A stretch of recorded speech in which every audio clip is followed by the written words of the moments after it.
नमस्कार, मी प्रणिती प्रसाद देशपांडे, स्पर्धा क्रमांक 1, छत्रपती शिवाजी विद्यालय गडहिंग्लज इयत्ता 7वीची विद्यार्थिनी आपल्या समोर एक नाट्यछटा सादर करते. त्या नाट्यछटेचं नाव आहे ताईचं कॉलेज. ए ताई, आता जर मला चिडवलास तर आईला नाव सांगे ना तुझं. जा बाबू इथून. नाही करणार अभ्यास. काय करणार आहेस? मी सांगितलं आईला की मी टीव्ही बघते म्हणून. मी तुला अजिबात टीव्हीला हात लावू देणार नाही. दररोज घरात बसून तू मस्त टीव्हीच बघत असतेस. असू दे तुझी सिरियल. मी तुला आज अजिबात रिमोट देणार नाही. तुझी काय मज्जा असते ग रोज. तू सकाळी लवकर जातेस कॉलेजात, त्यामुळे तुला आई बाबांच्या ओरड्यापासून पण सुटका आणि कामातून पण सुटका. पण मी मात्र शाळेत जाईपर्यंत आई मला म्हणत असते, मनू आधी अभ्यास कर. मध्येच म्हणते, अगं ते दूधवाले काका आले नाहीत अजून, जरा विचारून ये ना ग शेजारी.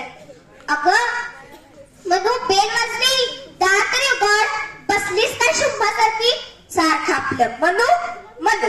हिची ही कामांची यादी, त्या बाबांची पण गडबडच असतेच. म्हण्या जर तो पेपर दे गाणं. म्हण्या माझा फोन लाव ग चार्जिंगला. परत थोडा वेळ झाला की, झाला का फोन चार्ज बघ ना ग जरा. म्हण्या या सगळ्या गडबडीत अभ्यासात करायचाच.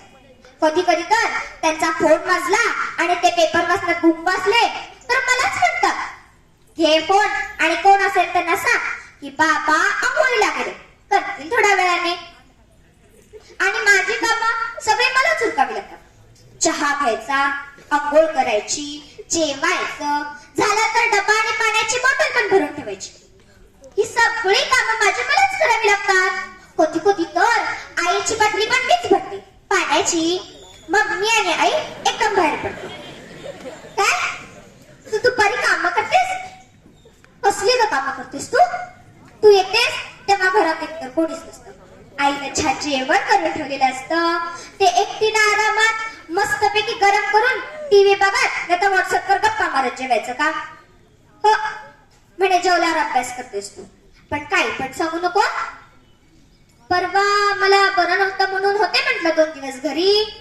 सारखा आपला सेल्फी काढणं, स्टेटस बदलणं, यातच वेळ जात होता तुझा. काय माहिती? हा, feeling crazy, feeling sad, feeling lonely अशी स्टेटस बदलत असते सारखी सारखी. हो, चहा करतेस दुपारचा आणि आईचं पण करून ठेवतेस आणि एखादी भाजी पण तोडून ठेवतेस. माहितीये मला, चहा करायला काय 5 मिनिटं आणि आईला आपला आयताच्या मिळते म्हणून तिला तुझंच कौतुक सारखी मला सांगत असते. बघ ताई कशी माझ्यासाठी चहा करून ठेवते बघ. करेल तर काय, आम्ही सगळी याच्यात पसार होतेस तू क्लासला. मग काय, परत आई बाबांच्या तावडीत मीच सापड. संध्याकाळी सुद्धा मनू ते डबे आणून दे ग धुवायला. हा चहा जरा बाबांना दे ग. जरा कोपऱ्याकडच्या दुकानातून उदबत्ती आण ग मनू, मी विसरले जाण्याला. मी नाही म्हंटल तर आई म्हणते कशी, मी पण आत्ताच आले ना कामावरून, कर की एवढं काम, काय बिघडते. आणि वर परत तंबी, अभ्यास कर ग म्हणे. झालं ना ते खेळून वगैरे, आता परीक्षा आली जवळ. टीव्ही बघायचा तर काही प्रश्नच नाही. बाबा बातम्या बघत असतात. मला तर कधी एकदा तुझ्यासारखं कॉलेजात जाते असं झाले. कंटाळा आलाय शाळेचा. तुझी आपली मज्जा, सुटतेस या सगळ्यातून. आणि तुझा क्लास सुटून तू घरात येईपर्यंत ताट वाट्या पण मीच घेते.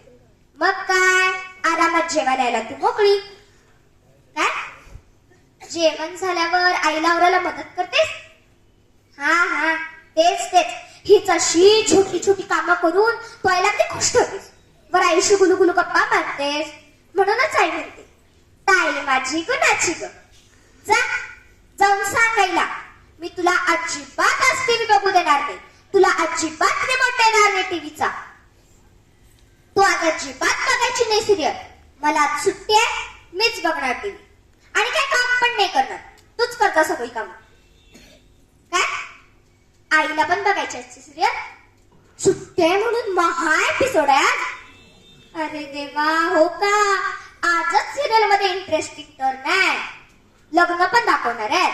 मग काय भारी भारी साड्या, ड्रेसेस पण आहेत. मग काय बघायचे ना साड्या? त्यापेक्षा शॉपिंगला जा ना ग तुम्ही दोघी. इकडेच बघून या साड्या. काय आईने मला अभ्यासाला बसायला सांगितले? अरे देवा, काय म्हणत होतीस ग तू मगाशी? हा एपिसोड आहे ना आज. छान छान साड्या, ड्रेसेस पण दाखवणार आहे. वा, मला तर हे फारच आवडतं. आधी नाही का सांगायचंस? बरं चल चल, मी पण सिरियल बघते. चल, अभ्यास करण्यापेक्षा सिरियलच बघते. चल, धन्यवाद.